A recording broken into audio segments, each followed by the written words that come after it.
Là où la démesure devient la mesure. Croyants, non-croyants, rationnels et passionnés, ne manquez pas votre rendez-vous avec le médium Jean-Claude Dakis. C'est tous les mercredis à 10h du matin sur Marseille-Provence. Destination au-delà du savoir, l'émission du paranormal.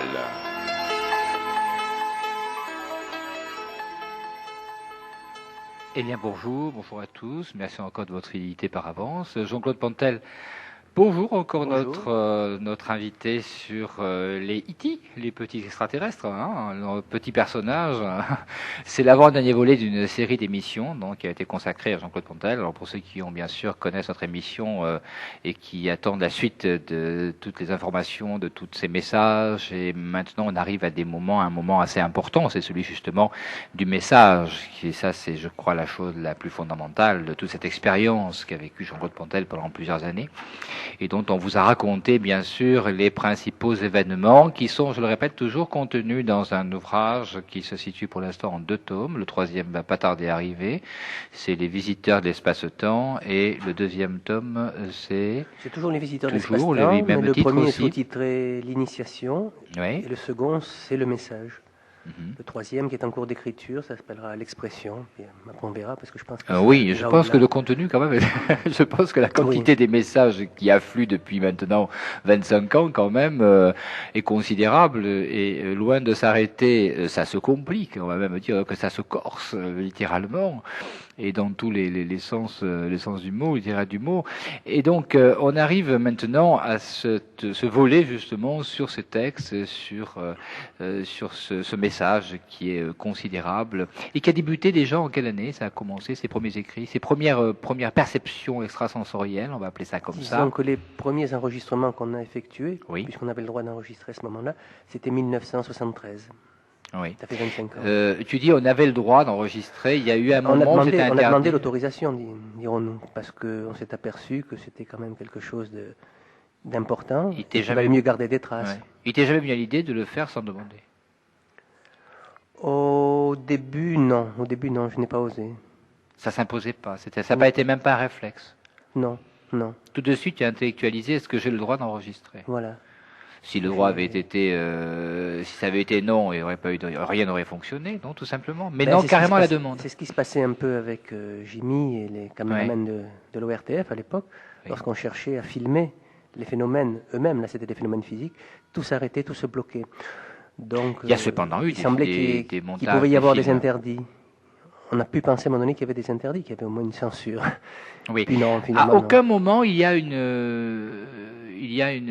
vidéo, il y a des éléments, qui ont été photographiés, enfin des choses vivantes. Des photographies, il y en a eu quelques-unes, mais au niveau film, on n'a jamais pu filmer. Parce que photographies, j'en ai vu des tas. Il y en a eu quand même pas mal de photos, même si certaines ont disparu d'ailleurs, on ne sait pas pourquoi. Mais bon, il y en a qui figurent d'ailleurs dans tes ouvrages, certaines, et donc pas très bien reproduites d'ailleurs à ce sujet. Mais ça, c'est une question de qualité. Mais jamais de film. Jamais, non, jamais. Comment s'appelait ce personnage qui filmait? Je me souviens d'un petit bonhomme qui filmait un jour.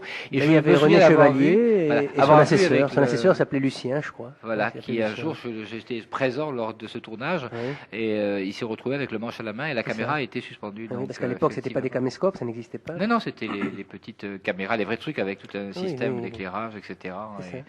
Mais c'était très difficile quand même de prévoir, puisque je crois qu'à aucun moment il y a eu un rendez-vous donné, c'est-à-dire ça se passait dans une fourchette de temps, mais ça n'était jamais à heure et jour redonné, et il n'y avait pas cette ponctualité quelque part. Non, on ne pouvait pas s'attendre à ce qui allait se passer en tout cas. Et toi, tu ne sens jamais quand le phénomène va arriver? Oui, je sens une présence, c'est-à-dire que j'ai pris l'habitude, lorsqu'il y a une certaine, on va appeler ça une densité, je sens quelque chose, je ne pressens pas, je sens.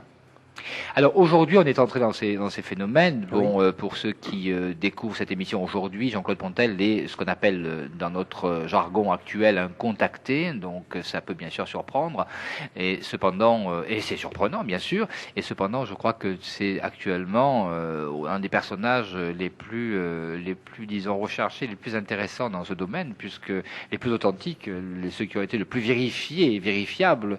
Et c'est vrai que dans toute cette histoire, à aucun moment, il faut le souligner, on a été et tu n'as été pris en flagrant délit de quelque supercherie que ce soit, parce que les gens peuvent dire oui, mais il y a toujours des choses qui peuvent se faire, des montages, trucages de voix, etc. Non, ça, on peut dire que les analyses de spectres vocaux ont été faites et que incontestablement, il n'apparaît aucune possibilité donc de trucage sur ces voix.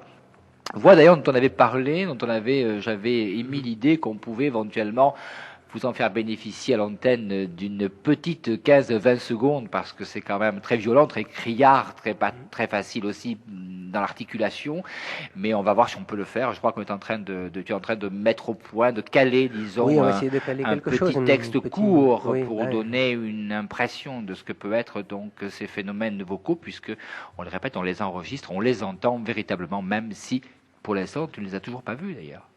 Non, je n'ai pas eu cet honneur. Tu sais même pas à quoi ça ressemble.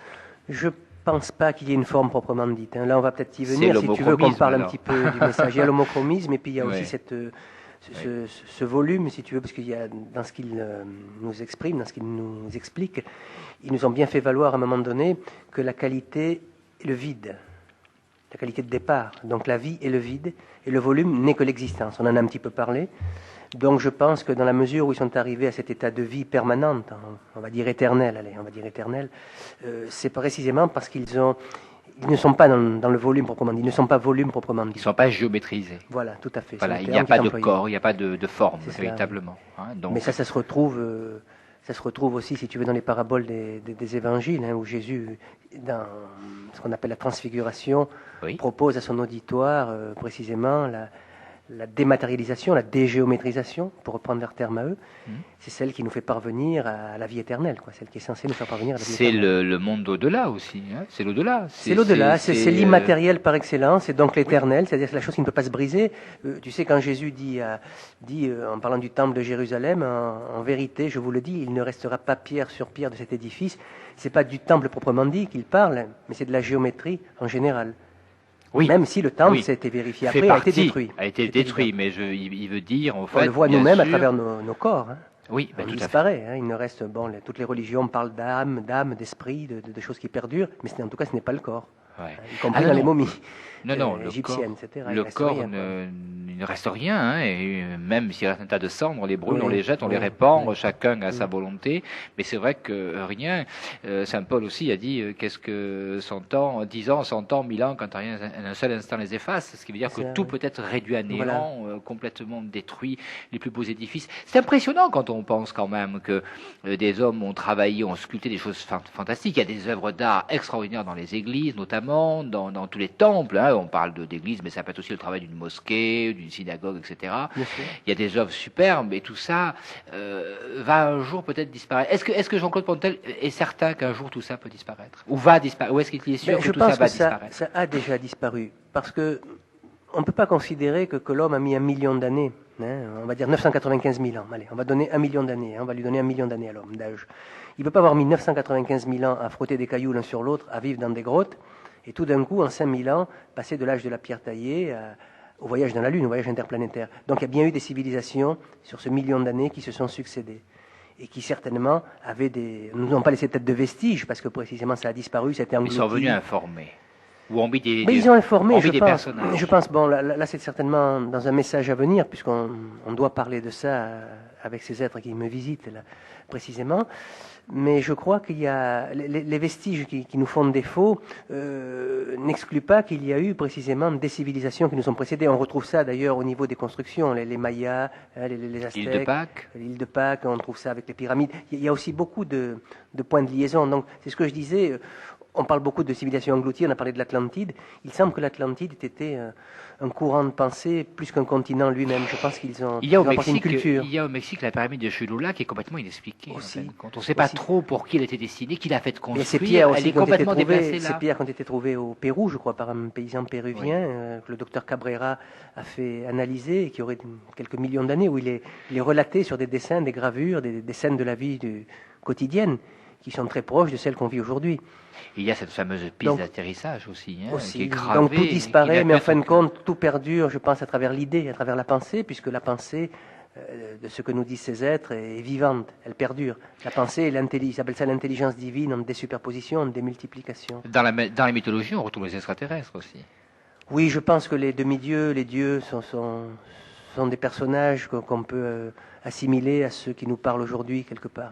Ils prennent la forme qu'ils veulent, mais en tout cas, il y a souvent un message d'amour, un message... Ou la forme qu'on veut bien leur donner, parce qu'en fin de compte, on n'a pas non plus de photographie de Jésus, et puis on l'a toujours imaginé de telle manière, etc. Sûr. Il y a un suaire qui a l'air d'être là, et très controversé d'ailleurs, sur son authenticité, qui pourrait laisser par transparence des traces. Je crois que c'est 2 ou 3 siècles après sa disparition qu'on a commencé à le dessiner, à le reproduire. Bon, non, les petits faunes, tous ces petits personnages ailés qu'on peut retrouver partout, sont le produit de l'imagination humaine, parce que forcément, on ne peut pas faire autrement qu'imaginer quelque chose. Alors ceux qui avaient peur peut-être le transformer en plus ou moins agressif, d'autres en plus ou moins sympa, etc. Mais il n'y a pas de trace véritable de ça. Il n'y a pas de trace véritable, mais il y a sans doute une liaison, des rencontres à des moments donnés qui s'effectuent. Donc dans ces millions d'années qui séparent donc ce silex et puis qui arrivent à ces 4-5 000 ans où il y a eu un bond extraordinaire dans l'humanité qui a été fait quand même, parce que c'est effectivement colossal par rapport à disons que nous avons tout ce temps où apparemment là nous avons trace de quelque chose à travers des écrits, à travers des religions évidemment, à travers comme tu le disais tout à l'heure, des œuvres d'art. Là, il y a des traces. Est-ce que ça laisse supposer, tu penses quand même donc qu'il y a à tout moment depuis l'histoire de l'humanité, il y a eu cette forme d'intelligence qui s'est manifestée au travers de toutes les civilisations? Moi, j'en suis persuadé dans la mesure où il nous est dit dans les textes que je reçois que la pensée, c'est-à-dire notre pensée, et l'intelligence divine, je le disais tout à l'heure, en désuperposition et en démultiplication. Alors cette pensée visite les espèces. Chez les animaux, ça peut donner l'instinct.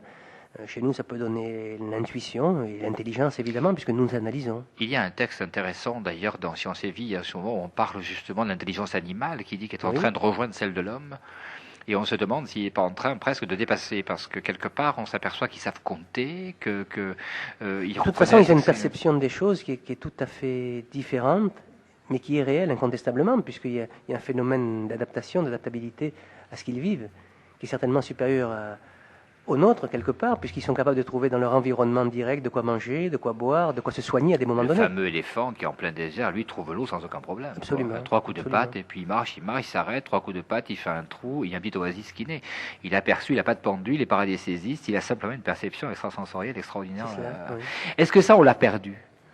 Je pense qu'en sacrifiant la technologie, en sacrifiant l'intellectualisme, on a perdu beaucoup de ce que ces êtres appellent l'intuito-instinctivité. C'est-à-dire être intuito-instinctif, c'est précisément s'approcher un petit peu de l'animal avec peut-être quelque chose en plus qui serait cette intelligence dont on veut bien se targuer.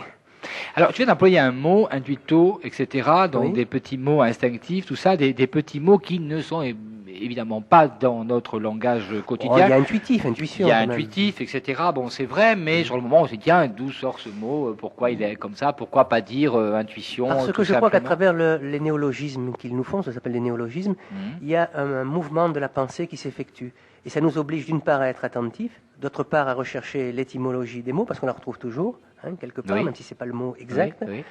Et ça nous oblige à faire travailler un petit peu nos méninges, quoi, et à avancer. Bon, moi, je procède de la sorte dans les chansons, quelquefois, avec mes mots. Mais mes mots ne sont pas leurs mots, et souvent, ça peut tout à l'heure, je suis allé te récupérer dans ta campagne, et puis, on a parlé, bien sûr, comme toujours, et puis, bon, vous savez qu'on est très amis depuis 25 ans, c'est un secret pour personne, mais enfin, pour ceux qui ne le savaient pas, mais voilà, vous le savez, pour ça qu'on se tutoie facilement, et on parlait justement de la qualité de ces messages, qui était absolument extraordinaire, mais surtout de la difficulté. Et j'étais un petit peu contre toi, parce que nous vivons, enfin moi je vis un petit peu de temps en temps avec vous, avec tes amis, et on est tous les amis les uns des autres, bien sûr, on s'est connus par ton intermédiaire et par tout ce qui s'est passé.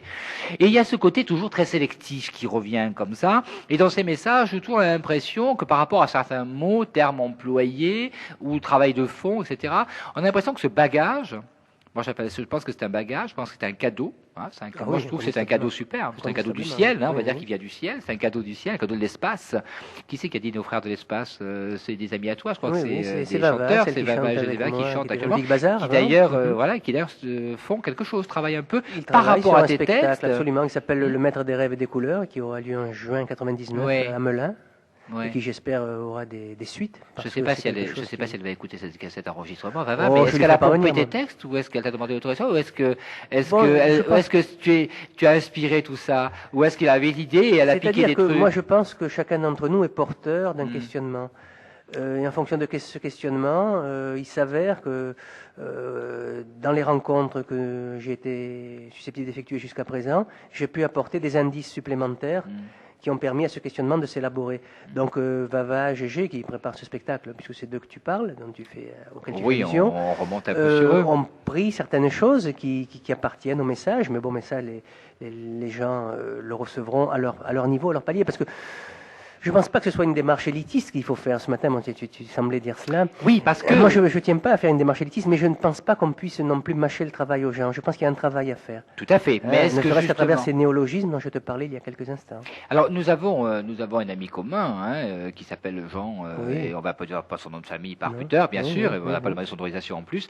Donc, qui lui a la possibilité, donc travaille beaucoup sur ses textes, bien sûr, et établit des rapports épistolaires avec d'autres amis, dont on ne citera pas les noms, et ces amis dont on lui pose des questions lorsqu'ils lisent ton ouvrage ou reçoivent donc certains textes que tu leur fais parvenir et qui ont des difficultés donc à comprendre ces textes. Jean se fait un petit peu l'intermédiaire et renvoie un peu l'analyse du texte telle que lui la conçoit, telle qu'il la voit, telle qu'il la vit, une interprétation qui est personnelle. Et ce qui est assez extraordinaire justement dans ce type de correspondance et d'écrit, et notamment les messages, c'est que quand même chacun aussi est capable de faire ce travail et peut récupérer ce quelque chose qui lui correspond parfaitement, qui va faire partie de lui, qu'il va comprendre à sa mesure, à son degré, à son niveau. Et ça, c'est très important. Et je crois que pourquoi, alors la question que je pose maintenant, et se reconnaîtront qui doit se reconnaître, pourquoi je pense qu'il faut laisser ce message complètement intact. Pourquoi les autres ne font pas le travail que fait Jean? Pourquoi l'entourage de tes relations aujourd'hui ne fait pas ce travail extraordinaire, qui n'est pas un travail... Oui, c'est important, certes, mais pourquoi on ne réduit pas? Quand tu écris, par exemple... C'est-à-dire qu'il y a plusieurs facteurs dans ce travail. Il y a un facteur, si tu veux, verbal, et puis il y a le reste, il y a ce qui va entourer. Bon, il y a l'un des personnages à qui écrit Jean, qui se prénomme Paul, Pain. Bon, lui, il illustre en particulier les chansons. Oui, d'accord, oui. Oui. Ça, c'est qui sont issus du texte, donc du message que je reçois. Qui reçoit, oui. Bon, tu as un garçon, on va le citer, c'est Jean-Luc Spagnolo, qui me fait les orchestrations avec Thierry Roch d'ailleurs. Thierry Roch qui est aussi un accordéoniste renommé. Qui nous a fait la confession un jour de dire il y a des moments où c'est pas moi qui compose parce que j'ai l'impression que ça va derrière parce que c'est tellement complexe. Oui. Donc eux, si tu veux, les musiciens mettent sous une autre forme l'élaboration du message, l'interprétation du message. Bon, moi, je viens y mettre mes mots, je viens y mettre ma voix. Gégé Vava, donc ancien Big Bazar, m'aide des moments donnés. Mais je pense pas que tout le monde puisse être Jean, par exemple, parce que Jean, tu négliges de le dire là, peut-être par oubli. C'est pas que tu le négliges, mais tu omets de le dire quand même. C'est qui fait que j'ai pas envie de le nommer parce voilà, c'est quand même quelqu'un qui a fait des études assez poussées et qui peut se permettre. Tout à fait. Je dirais pas que c'est un intellectuel forcené. C'est pas tout à fait ça, Jean. C'est même quelqu'un qui est intuitif. On parlait tout à l'heure d'intuito-instinctivité. C'est quelqu'un qui est intuito-instinctif quelque part et qui est capable, à un moment donné, de prendre les devants de ce qui va être dit. Bon, c'est vrai que quand c'est dit par ces êtres, ça prend une autre couleur, ça prend une autre forme. C'est surtout, je pense, un des rares dans le Disons que c'est quelqu'un qui fait un effort permanent. Qui surtout met en pratique. Déjà, il met en pratique. Alors ça, il a une hygiène de vie, il a un mode de vie qui est différent certainement de tous les gens qu'on a pu citer jusqu'à présent. C'est ça. Mais je crois aussi qu'il a aussi sa qualité principale, c'est sa constance. Et je crois que tous les gens qu'on a pu citer avant lui vivent les choses épisodiquement, on va dire, parce que ils ont un mode de vie qui est différent, parce que Jean, lui, est disponible aussi, beaucoup plus disponible. Et puis il faut pas avoir peur de le dire. Je crois que c'est pas avoir des sentiments péjoratifs vis-à-vis des uns ou des autres, mais je crois que Jean est quand même plus intelligent sur certains points, et ça, il faut bien l'accepter. Tout à fait. Mais je pense que ce travail, justement, devrait d'être fait, donc cette collaboration devait être beaucoup plus étroite parmi les gens. Alors, comment ça se passe? Moi, je pense, tu as dit tout à l'heure, bon, il y a des gens comme ça dans l'humanité qui se placent, qui viennent, qui font évoluer un petit peu. Il y a cette omniprésence des intelligences et qui permettent donc cette vie, ce mode de vie, cette existence, cette vie, etc., qui font avancer un petit peu la machine. Est-ce que toi, tu penses que tu fais partie de ces gens qui vont faire avancer un petit peu les choses? C'est prétentieux de dire ça, mais il est certain qu'à travers, Bien sûr que c'est prétentieux, mais le message qui est donné, à travers le message qui est donné, je crois qu'on peut faire valoir que les choses qui arrivent aujourd'hui se sont déjà produites. C'est ce qu'on a dit tout à l'heure quand on a parlé de civilisation antérieure. Tu parlais tout à l'heure des extraterrestres, on a parlé des dieux, des deux milieux de la mythologie. Il y a une chanson d'ailleurs qui se réfère à ça, si vous voulez peut-être l'écouter, je ne sais pas. Tout à l'heure, oui. Mais je crois qu'à travers ça, on peut déjà établir des parallèles avec ce que nous vivons aujourd'hui. Et là, il n'y a plus un devenir proprement dit, il y a un état d'être. Je ne sais pas si je me fais comprendre. C'est-à-dire qu'il y a une permanence dans la qualité des choses que nous vivons. Et c'est ce qui va peut-être montrer non plus les limites de notre société, mais peut-être les limites de notre espèce, de l'espèce humaine. C'est ça qui est le plus important. C'est important et c'est même frustrant, on peut dire, je crois, à des moments donnés. Alors, on va écouter une chanson maintenant. Cette chanson, je te laisse la commenter après. On va l'écouter, oui. On va l'écouter et on va parler un petit peu sur ce texte parce que quand même, dans ces chansons, c'est les textes qui apparaissent. Absolument. Véritablement. Donc, soyez très attentifs à cette...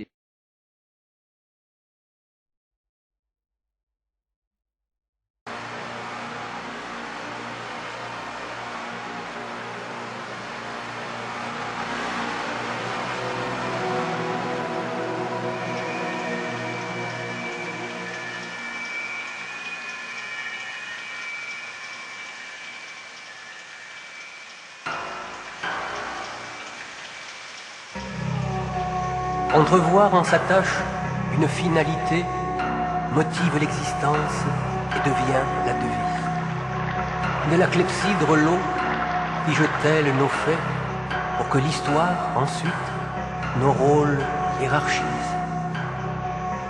Hypnos et puis Morphée qui surent me conduire auprès d'Aganipé sur les licons perchés, permirent une nuit à Clio de m'instruire sur ce dont j'aimerais avec vous converser.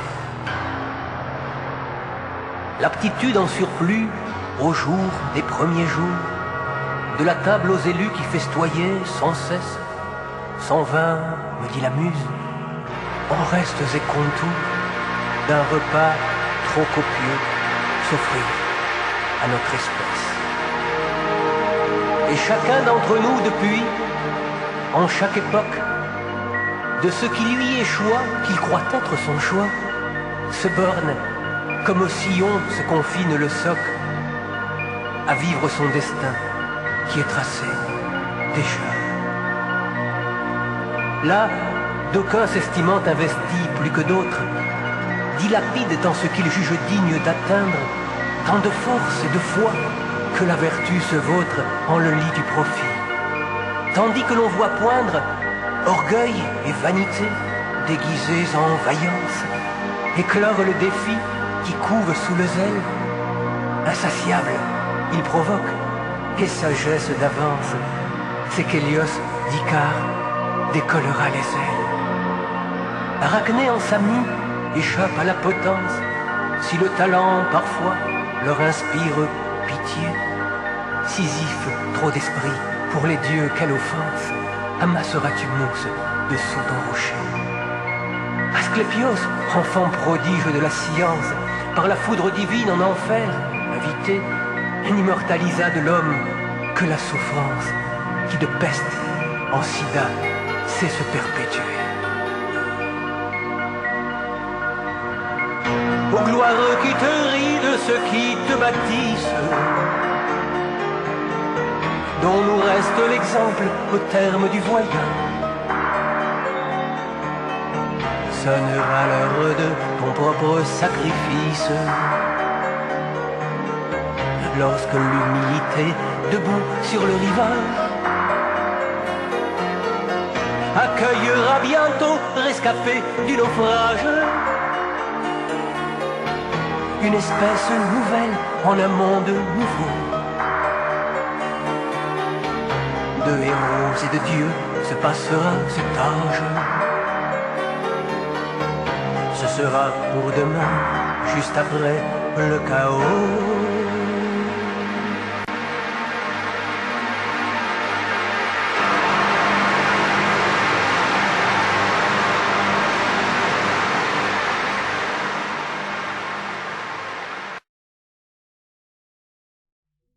texte superbe, bien sûr écrit par Jean-Claude Pontel. Alors c'est un texte chanté aussi par Jean-Claude Pontel, musique aussi, arrangement Jean-Luc Spagnolo. C'est un très beau texte. Ça fait partie toujours de cet Voyageur de l'orage, dans cet opéra qui se prépare doucement mais sûrement, ça c'est sûr, et qui va être quelque chose d'un peu exceptionnel, très certainement. Alors ce texte est superbe. On a entendu là toute une citation mythologique de tous les dieux, etc. mythologiques. Alors pourquoi là je te laisse un petit peu commenter ce texte justement. Là on a ça définit des points avant très tout précis. Il y a le chaos, il y a la peste en sida, on repart sur des thèmes, voilà, etc. Ça définit surtout la forme de déterminisme qu'a la vie, que nous propose la vie. C'est-à-dire qu'au fil des existences que nous menons, des civilisations qui se succèdent, il y a des limites qui se dessinent. Ces limites sont vécues par les membres de notre espèce, à travers les sociétés, les civilisations. Alors, évidemment, la peste, c'est le Moyen-Âge, on n'est pas remonté jusqu'à l'Antiquité, il devait y avoir d'autres maladies, et je pense qu'il y a eu le charbon, le choléra, etc. Tout à fait, oui. Enfin, la peste, je pense que la lèpre, il y a eu des tas de... Et bon, le sida aujourd'hui, c'est d'actualité, mais enfin, il y a quand même d'autres maladies, il y a le cancer, il y a bien d'autres, voire des recrudescences, voire des maladies qui sont en train de muter, qui étaient des maladies tout à fait anodines. C'est ce que j'allais dire, on est en train de revoir des choses... Tuberculose, entre autres, les grippes qui chaque année mutent. Et ça, ce sont des textes qui sont très anciens et qui s'avèrent exacts aujourd'hui. On a souvenance de textes où justement on nous annonçait, enfin on annonçait ce genre de choses et on retrouve aujourd'hui cette mutation de tout ce qui est viral, etc. Et tout ça. Voilà, alors il y a les limites à travers l'aptitude, puisqu'à un moment donné je parle d'arachné, donc qui est une araignée, l'arachnéide, c'est l'araignée. La légende fait qu'elle tissait, elle a lancé un défi à une déesse, et puis c'est avéré que la déesse ayant gagné, elle a préféré se pendre, et la déesse a eu pitié, elle l'a laissé au bout de son film, elle l'a transformé en araignée. Bon, c'est très symbolique, mais ça prouve bien qu'on est quand même géré par quelque chose qui nous dépasse. Asclépios, c'est Esculape, on le connaît mieux sous le nom d'Esculape. Chez les Romains, Asclépios c'était quand même le demi-dieu de la médecine, on va l'appeler comme ça. Et quand il a trouvé l'immortalité, on l'a envoyé en enfer, il s'est retrouvé chez Hadès, puisque les Grecs l'appellent Hadès, donc il s'est retrouvé en enfer. Il y a Sisyphe qui pousse ce rocher en haut de la colline, qui retombe en bas de l'autre côté, qui repousse le rocher de l'autre côté. Enfin, finalement, c'est le perpétuel recommencement. C'est la roue du Dharma, en fait. Ça tourne. C'est la roue. Je crois que tout cela est inclus dans le temps. Je pense qu'à la fin de l'émission, on pourra peut-être passer Kant, qui est la chanson qui résume tout ça, qui est bien, on dit, nous sommes les stigmates du temps. Je crois que c'est ça, on est les stigmates du temps. C'est ça qui ressort de ce texte, de ce message, quelque part. On dit temps imparti, éternel, il existe. Voilà, alors le temps, c'est quelque chose qui se déroule. Ce serait, d'après les derniers messages qu'on a pu recevoir, un ordre implié. Alors implié, ça veut dire plié sur soi-même, qui se développerait à un moment donné et qui opérerait une forme de récursivité, qui reviendrait sur lui-même pour repartir à nouveau. C'est un éternel recommencement. Bon, nous, on le chronologise, si on peut employer ce terme, c'est un terme à eux d'ailleurs, c'est-à-dire qu'on lui donne des périodes, parce que nous vivons... On le définit parce qu'on a besoin de ça. On a besoin de ça, et puis... Parce qu'on vit sur un temps linéaire. Absolument, on connaît des ruptures, donc et là, des interruptions. On passe au temps volumétrique. En fait. Voilà, c'est nous, on est linéaire et eux sont volumétriques. C'est cela, voilà. C'est tout à fait... Enfin, eux. C'est un autre plan. Oui, nous aussi. Oui, mais nous, à la différence près, c'est que nous n'avons pas conscience, sauf à de rares moments, à travers des réminiscences par exemple, on en a peut-être parlé dans la première émission, d'avoir déjà vécu. On la passe. Or, eux, il y a une continuité dans les mémoires, c'est-à-dire ils voient se dérouler ce qu'ils appellent un cyclique, c'est certainement le déroulement du temps, ça fait partie du déroulement du temps, chose que nous ne voyons pas. Nous vivons... Ça permet la prophétie. Au maximum 120 ans comme Madame Calment, mais bon, disons qu'en moyenne, on vit 70, 80 ans, c'est très peu quelque part, avec très peu de mémoire suffisamment élaborée pour pouvoir précisément arriver à ce qu'ils sont eux. Ça permet la prophétisation. Peut-être, sur certains plans, oui. Sans doute, on peut dire. Est-ce que dans certains textes, est-ce que les textes que tu reçois actuellement sont des textes qui ont un caractère prophétique? Est-ce que tu ressens une prophétie? Est-ce qu'on annonce des choses? Je pense que la prophétie, ça voudrait dire ce qui va se passer dans le futur, tel que tu l'entends toi. Or, si tout est un recommencement, la chose s'est déjà produite. Alors, ce qu'ils nous font surtout valoir, c'est la différence dans les formes de ce qui se produit, mais le fond demeure le même. C'est-à-dire, c'est une évolution, ça fait partie d'une évolution. Alors, est-ce qu'on ne peut pas intervenir sur ce fond, justement? Est-ce que ces messages sont seulement donnés pour nous faire constater quelque chose et puis ne rester que spectateurs de ce qui se passe, d'assister à ce recommencement, etc. Quelque part, nous sommes spectateurs, mais il y a une marge de manœuvre. Ou est-ce que vraiment nous avons, grâce à ces textes la possibilité d'intervenir aussi sur le fond et d'arrêter un petit peu ce qui se passe? On peut déjà modifier pas mal de choses au quotidien. Moi je le dis dans le livre d'ailleurs, il y a une marge de manœuvre. C'est pas parce qu'il y a quelque chose qui est inscrit dans le temps. Cette marge de manœuvre, est-ce qu'on peut l'adapter, l'approprier au libre arbitre? Ah oui, absolument. Complètement. Absolument. Dans la mesure où on est peut l'appeler libre arbitre. Dans la mesure où on est capable de ressentir et de comprendre, donc d'analyser, on est à même, ne serait-ce qu'à travers notre code moral, de savoir ce que l'on fait de bien et de pas bien. À partir de ce moment-là, il y a libre arbitre. Alors, comprendre, ça nous fait penser à... Tout à l'heure, on a parlé de gens, on a parlé de gens intellectuels, Oui. On a parlé de... Là, tu parles de comprendre, etc. Donc, tout ça fait penser à l'intelligence. Est-ce qu'on est intelligent? Oui, on est intelligent dans la mesure... c'est toujours pareil, hein. Alors, On va citer un petit peu Coluche, qui citait Descartes lui-même. Il disait l'intelligence, c'est la chose la mieux répartie chez l'homme, parce qu'il estime toujours qu'il en a assez, étant donné que c'est avec ça qu'il juge. Hein. Bon, donc ça c'était Oui, un peu... C'est Coluche qui disait ça en citant Descartes. Bon, il est certain qu'on a une intelligence dans la mesure où on se rend compte. On se rend compte des choses. Après, il y a peut-être un manque de courage, un manque de foi qui nous interdit de mettre en pratique ce que notre intelligence nous propose. C'est là que le bas blesse. Moi, j'ai fait référence Alors c'est là évidemment que la notion du libre arbitre peut entrer en jeu. On peut dire on est manipulé, on est contrôlé, ce que semble dire la chanson à un moment donné. Mais c'est plus subtil que ça. Là, dans une émission comme ça, on ne peut pas traiter de tout cela. Hein, Bien sûr que non. Dans le livre, Tout à l'heure, en voiture, je faisais référence à un texte qui datait, je crois, des années 80, oui. où il était parti de cette intelligence, où tu posais Absolument. une question en disant l'intelligence, est-ce qu'elle est nécessaire, est-ce qu'elle le permet, est-ce que c'est ce qui permet de savoir? Et on répondait, je me souviens dans ce texte, on disait, en fait, oui et non. C'est-à-dire que ce qui est important, c'est de se savoir. Se savoir. Alors, Socrate disait, connais-toi toi-même. Hein. Ça veut dire Voilà. connais l'univers. Voilà. Connais l'univers. Alors, Donc tu est-ce te connais que- tu faisant partie intégrante de l'univers, il est évident que tu fais abstraction de toi dans l'instant, hein, parce que ça peut paraître antinomique, ça. Hein. Se connaître, c'est Tout à faire fait. abstraction de soi. Non, c'est se fondre dans la masse des choses, dans la qualité des choses qui nous entourent, et voir qu'on en fait partie. Et à partir de ce moment-là, il y a moyen de remédier déjà à son propre fonctionnement. Et est-ce que cette connaissance de soi, justement, ne permettrait pas d'interrompre, parce que j'ai dit tout à l'heure, ce spectacle de fond? D'atténuer le mal de d'atténuer. vivre qui nous entoure incontestablement. Moi, je pense qu'on peut atténuer le mal de vivre. Ça, c'est évident. Pour moi, c'est d'une évidence. Alors en fait, c'est plus... Mais ce qu'il y a, c'est qu'il ne faut pas s'étourdir. Il faut aller à la connaissance. Je crois que c'est ça. Hein. il faut changer la tête des gens, quoi. Il faut que les gens veuillent bien se remettre en cause. C'est difficile quand même ça. Et pourtant là-dessus, on a quand même des tas de gens qui, des tas de grands génies, on va dire ça, ou d'inspirés, ou de contactés. Oui, mais ça corrobore un qui, peu à ce que leur tu disais niveau- tout à l'heure. On retombe un peu dans une forme d'élitisme, c'est-à-dire que ça resterait l'apanage d'une minorité. Moi, je suis contre. Je suis contre. Enfin, toi aussi d'ailleurs. Hein. Je suis tout Alors à moi, fait je contre pars ce du principe, principe. Alors moi, je suis un peu contre toi. Moi, je pars du principe. J'ai l'impression que la majorité n'est pas dans la rue. Quand je dis la majorité n'est pas dans la rue, c'est-à-dire que je ne pense pas que le spectacle que nous offre notre société aujourd'hui soit, à mon avis, la majorité de ce qui se passe. Je ne sais pas si la majorité n'est pas dans les gens qui réfléchissent, qui pensent au contraire. Si ce que l'on voit dehors n'est pas simplement gestuel, une espèce de la provoque, c'est un peu comme la misère, ça. Est-ce que la vraie misère descend jusque dans la rue? Est-ce qu'il ne faut pas monter? Est-ce qu'il faut pas aller à la rencontre de la misère? Est-ce que la misère n'est pas pudique? Moi, je pense, mais là encore, si tu veux, il faut faire attention. Krishnamurti, on va citer Krishnamurti, disait, on apprend aux jeunes, parce qu'il parlait surtout des jeunes, parce que l'éducation se fait à travers les jeunes, à travers la jeunesse, à travers la jeunesse, on leur apprend quoi penser, mais pas comment penser. Or, comment penser, ça implique, si tu veux, qu'il y ait à un moment donné des moments de méditation, des moments d'observation. Hein. Et notre mode de vie, il nous interdit bien souvent cela, puisqu'on mène un rythme effréné, on est dans un rythme qui ne correspond pas du tout à nos aspirations. Donc il y a déjà des antinomies là qui se proposent. Alors tu viens de prononcer un mot, ce que je vais reprendre au vol, on va faire un tennis. Mode de vie, oui. La vie, le mode de vie. Qu'est-ce que c'est cette différence entre vie, mode de vie, tu sais, etc. dans les textes que tu as lus comme je moi, sais, oui, ils mais disent moi à un moment je fais donné, l'avocat du diable. évidemment, ils disent le Père créa la vie et l'homme inventa le mode de vie. Ouais. C'est bien cela. Donc c'est toujours une désuperposition, une démultiplication de la qualité. Alors qu'est-ce que tu reçois comme message essentiel? Quelle est la ligne de force qui se dégage de cette vie et de ce mode de vie au travers d'un enseignement? La ligne de force, je crois que c'est qu'on a négligé et qu'on continue à négliger la vie proprement dite. Alors évidemment, il y a aujourd'hui des mouvements d'écologie et autres qui essayent de sauver ce qui reste sauvable.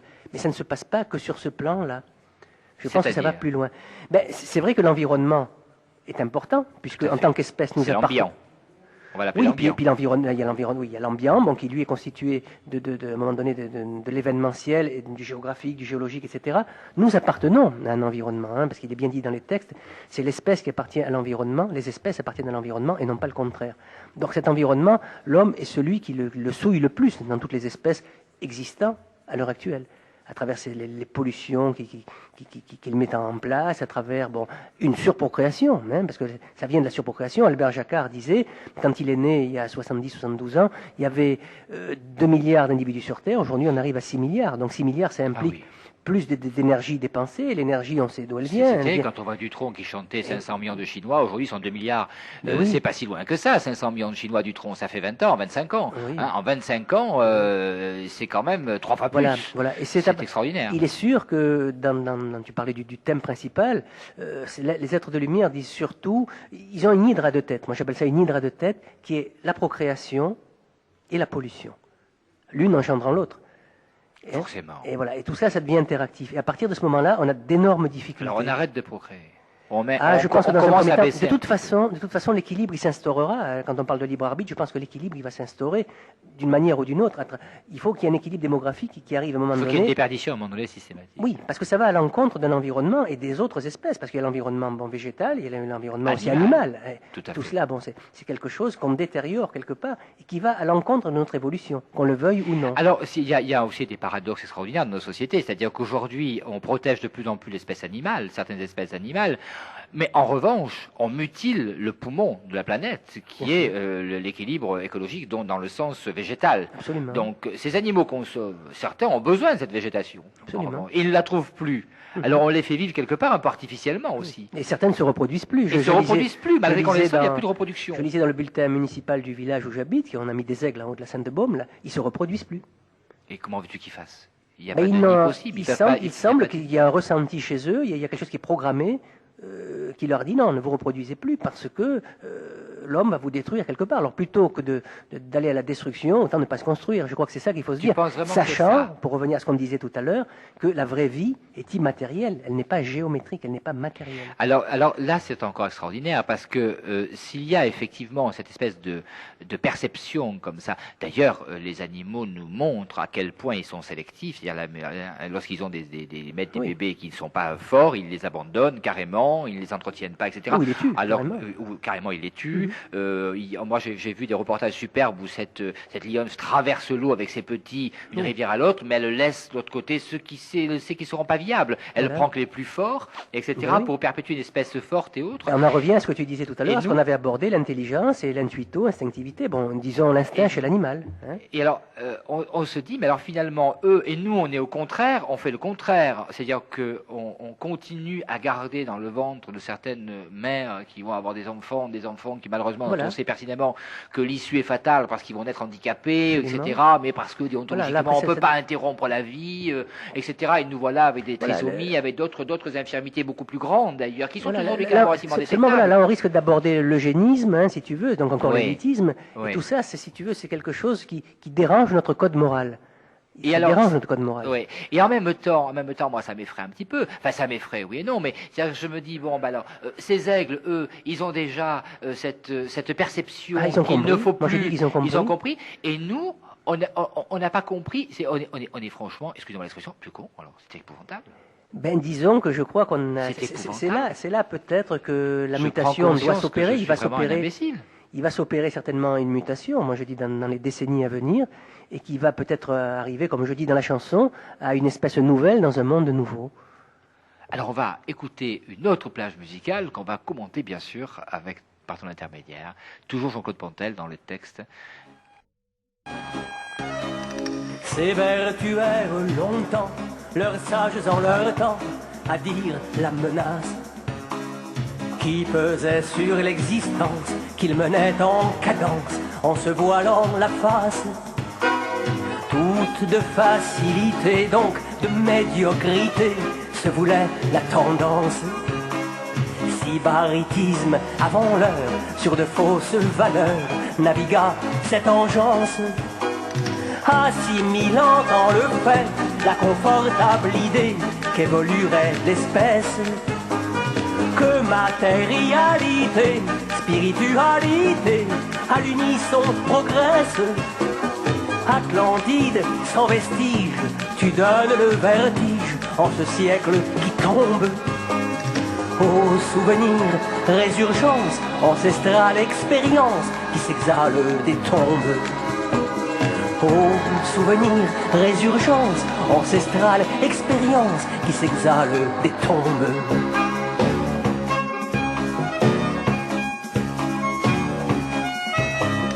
Ils avaient fui l'essentiel, fruit de l'originel, épousant des chimères, bâtissant leur vérité, consacrant un sacré qui masquait la lumière.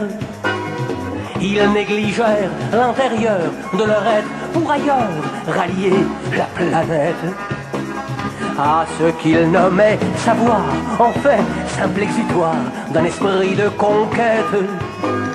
Pour arriver un beau jour d'avoir tronqué l'amour au nom de l'impatience, à un point de non-retour, impasse d'un parcours pavé d'incohérence, ils s'adonnèrent à la peur. Nous interrompons volontairement ce disque parce que bien sûr le temps qui nous est imparti est toujours compté, c'est ce qui fait qu'il y a plusieurs volets dans cette émission parce que c'est un message colossal et c'est tellement important de t'avoir avec nous d'abord et je pense que ça c'est un grand privilège.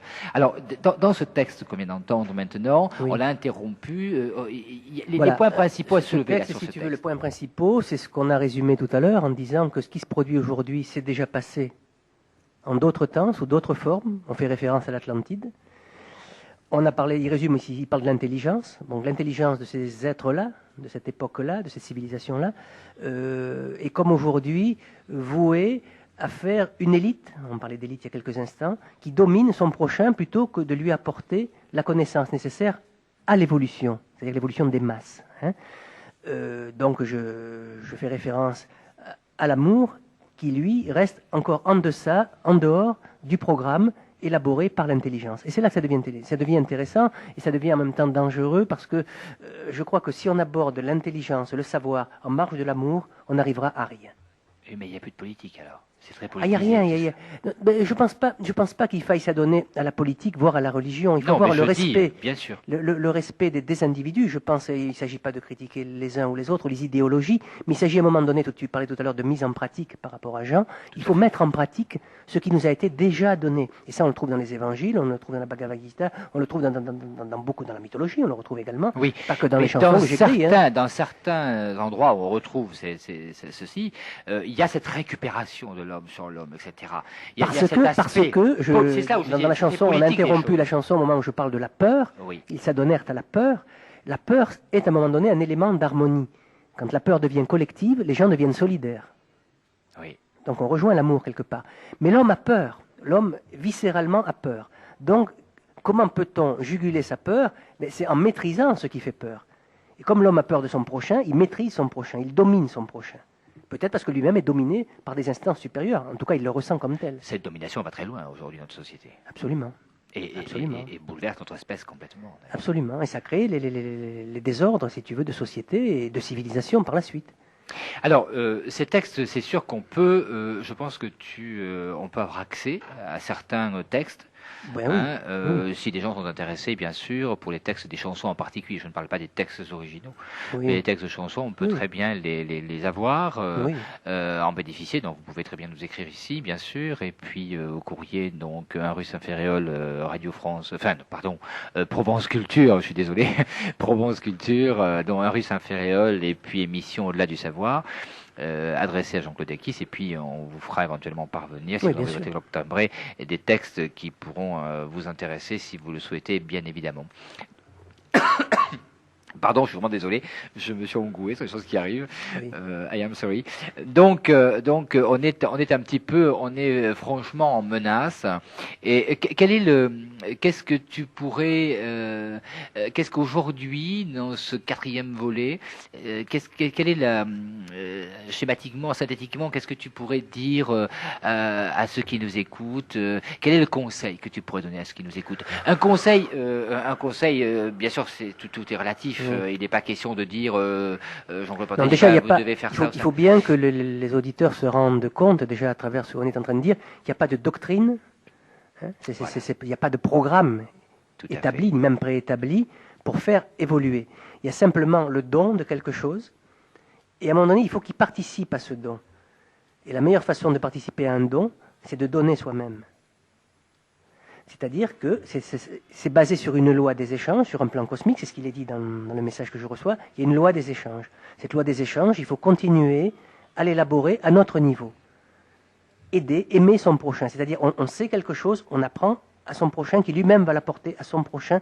Il n'y a que comme ça qu'on arrivera à bénéficier de cette marge de manœuvre dont j'ai parlé tout à l'heure. Parce que même s'il y a quelque chose qui est immuable et qui ne nous appartient pas, qui est la modification de structure, la structure aussi bien géologique que la structure que nous représentons, la structure donc humaine, physique. Il faut quand même continuer à avancer, sinon c'est le désespoir. Et là, on est en plein désespoir. Il y a de plus en plus de divertissements, il y a de plus en plus de gens qui prennent des drogues, que ce soit des drogues douces ou des drogues plus dures. Hein, des fois, c'est même médical, c'est recommandé par des médecins, parce que ça s'appelle des neuroleptiques d'ailleurs.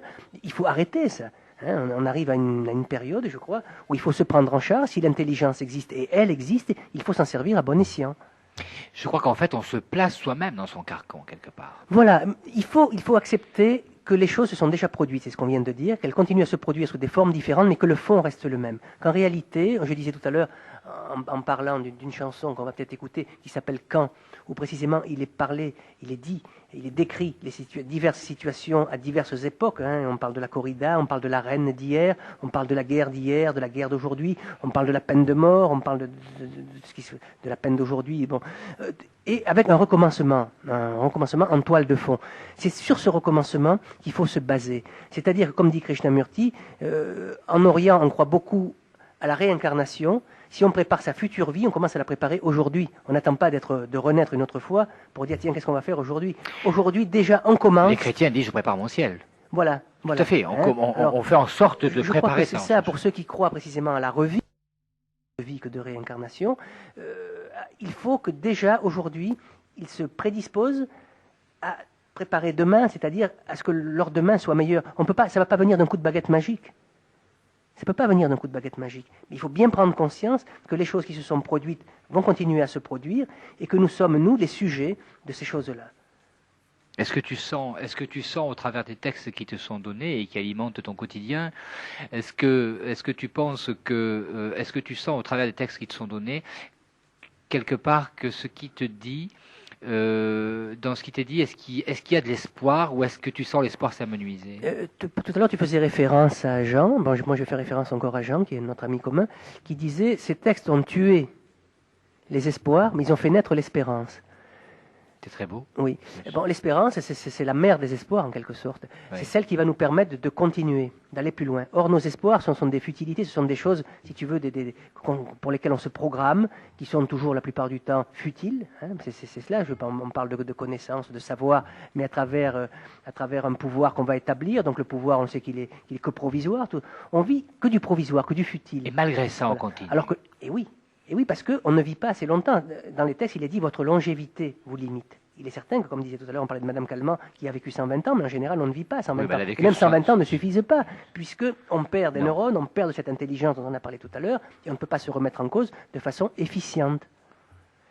Donc, on va écouter Quand maintenant, bien sûr, et justement, puisque tu as déjà devancé un petit peu ce texte, on va écouter ce texte magnifique. Et puis, on va se donner rendez-vous donc à mercredi prochain pour ce 5e volet. Remarquablement orchestré par Jean-Luc Spagnolo, je tiens à le préciser. Voilà, oui. Et on se retrouve donc mercredi prochain pour ce 5e volet avec Jean-Claude Pontel et encore des messages.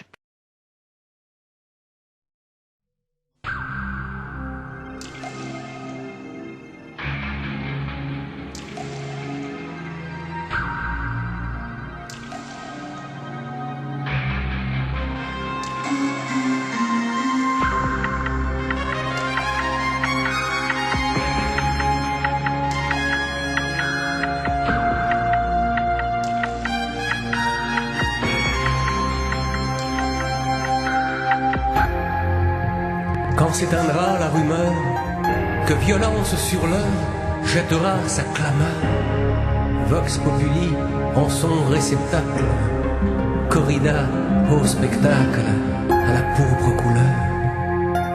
Quand de la voûte céleste, pour ne point être en reste, et se joindre à la liesse, Hélios baignera de sa lumière la force légendaire, éphémère valeur.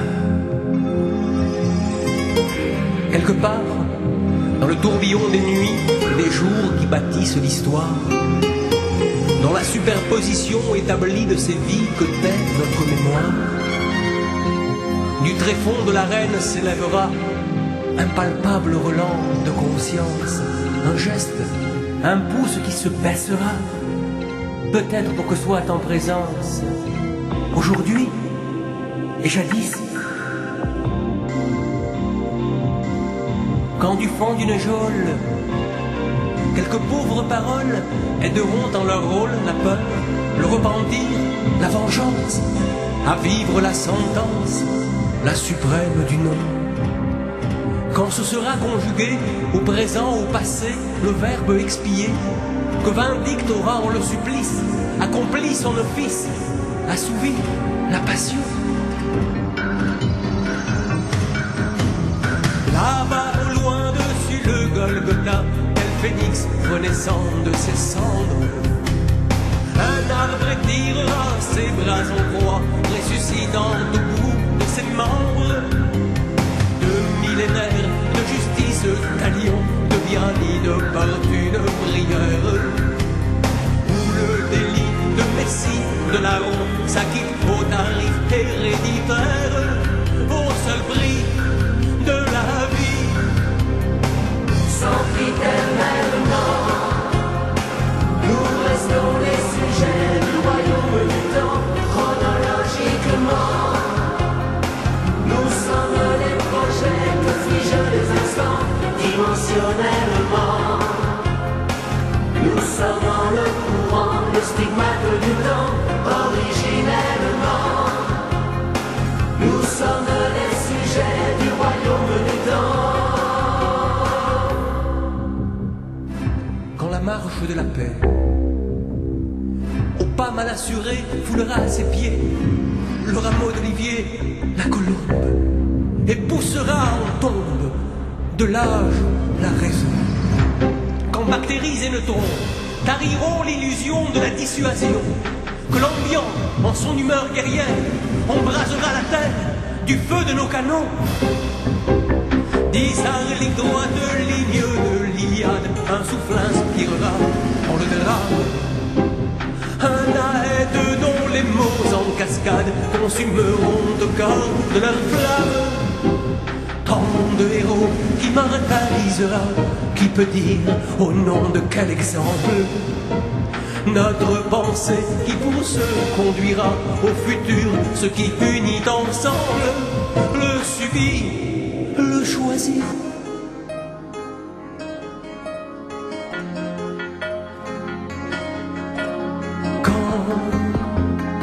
Nos savoirs, nos notions, en la dérédiction, se désagrégeront pour qu'une intelligence nouvelle nous chante, nous rappelle ce qu'est l'évolution. Quand de cette propension à l'autodestruction, nos civilisations, point de non-retour au paroxysme, feront au cataclysme, don de leur dimension. En l'infini de l'espace et du temps de la création en provenance, comme ce monde surgissant du néant, d'une ère dont nul n'a souvenance, quelques cellules en des formes diverses s'amalgameront en le silence, pour que se perpétue en les espèces l'éternelle loi de l'existence, en qui tout recommence. Sempiternellement, nous restons les sujets du royaume du temps, chronologiquement. Nous sommes les projets que figent les instants, dimensionnellement. Nous sommes en le courant, les stigmates du temps, intemporellement.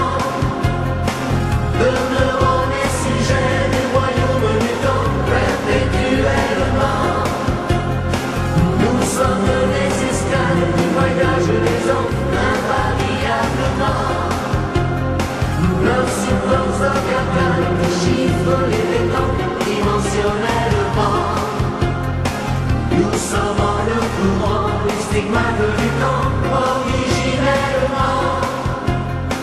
Nous restons les sujets du royaume du temps, sempiternellement.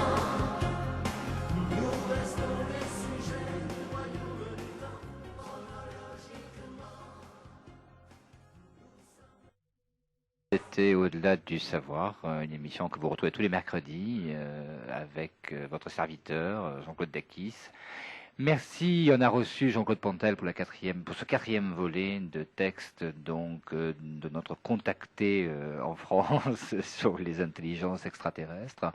J'espère que vous enregistrez tout ça. Vous savez que le courrier est le bienvenu. Vous êtes libre de pouvoir écrire donc à Provence Culture, un rue Saint-Ferréol, émission Au-delà du savoir Jean-Claude Dakis, pour poser vos questions sur Jean-Claude Pontel, à Jean-Claude Pontel lui-même, qui peut tenir à votre disposition certains textes de ses chansons, bien évidemment. On le retrouve mercredi en votre compagnie pour encore un petit peu plus fort, un petit peu plus intense, un petit peu plus intéressant toujours pour ce qui nous concerne. Merci Jean-Claude, à bientôt. À bientôt.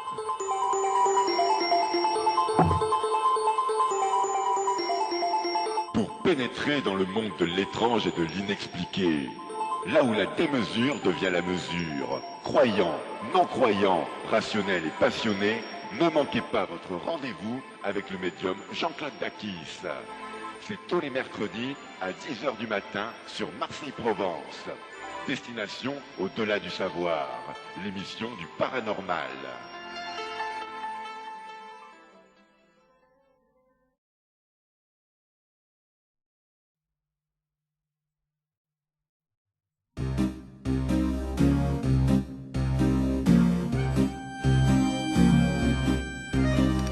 Ces vertuaires longtemps, leurs sages en leur temps, à dire la menace qui pesait sur l'existence, qu'ils menaient en cadence, en se voilant la face.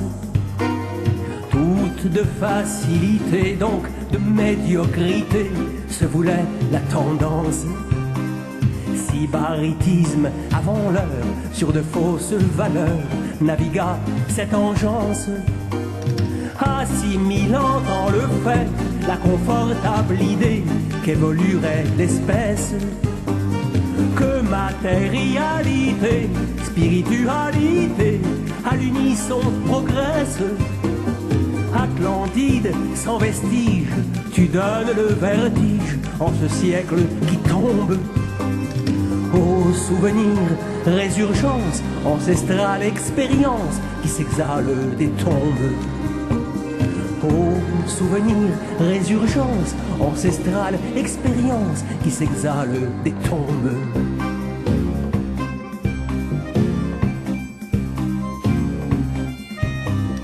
Ils avaient fui l'essentiel, fruit de l'originel, épousant des chimères, bâtissant leur vérité, consacrant un sacré qui masquait la lumière. Ils négligèrent l'intérieur de leur être pour ailleurs rallier la planète à ce qu'ils nommaient savoir, en fait simple exutoire d'un esprit de conquête, pour arriver un beau jour d'avoir tronqué l'amour au nom de l'impatience, à un point de non-retour, impasse d'un parcours pavé d'incohérence. Ils s'adonnèrent à la peur, laquelle vint à l'heure rétablir l'équilibre. En cette cosmogonie, pour traduire en leur cri qu'exister n'est pas vivre. En cette cosmogonie, pour traduire en leur cri qu'exister n'est pas vivre.